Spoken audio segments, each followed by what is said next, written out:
The best inspirational song ambayo imetoka this year, mwaka huu, ni ya msanii Mbosso Kani. Ngoma inakwenda kwa jina la Bukujelo. Ngoma ya Bukujelo ni miongoni mwa ngoma ambazo ukizisikiliza vizuri utakuja kuona kwamba Mbosso ana aina fulani vya uandishi ambao ni uandishi pendwa kwa watu waliokuwa wengi. Kwa sababu gani? Mbosso ameweza kuhusianisha kati ya baraka zinazotoka kwa Mwenyezi Mungu na baraka zinazotoka kwa mama.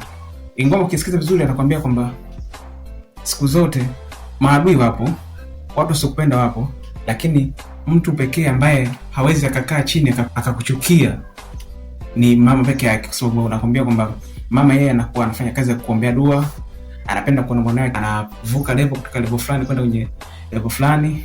Kwa hiyo yeye mama mara nyingi sio mtu kuja kukuomba hela, ni mtu ambaye anakuja mara nyingi kukuombea dua, anafurahia kuona pumzi yako, kwamba una survive, unafanikiwa. Yaani vitu vyote ambavyo vinavyohusiana na masuala ya mafanikio, mama ndo mtu pekee ambaye anayeviomba, tofauti na watu wengine. Kwa hiyo katika mazingira tofauti ni kwamba Mbosso ameweza kuzungumza swala hilo kwa undani, japo hakutumia maneno mengi sana, lakini tumeona maneno machache aliyoyatumia. Ameweza kuelezea ile intention kwamba mama ni mtu design gani. Pia anakuambia siku zote lolote baya ambalo linalopangwa na binadamu, kama Mungu hajatia mkono wake, hapo hakuna kitu kitachoweza kutokea. So kwa hiyo kwenye ngoma hiyo anakuonyesha kwamba chochote au vyovyote jinsi unavyotuona tunapendeza, tunafanya, lakini yote hayo ni kutokana na nini? Yale mapenzi ya Mwenyezi Mungu, kwa sababu Mungu yeye ndo dereva. Kwa hiyo hapo concept kubwa ni kwamba ameweza kuhusianisha kati ya uwepo wa Mwenyezi Mungu kwa anaendesha maisha yetu sisi, kwa sababu yeye ndo dereva, anapanga kila kitu kinachotokea na kitakachotokea na kilichotokea.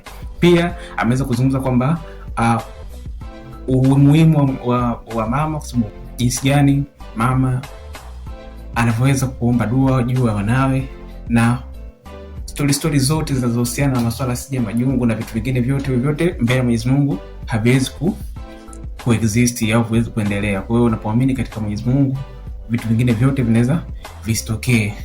Hiyo ilikuwa ni verse review katika ngoma ya Bukujelo ambayo iko ndani na Mbosso.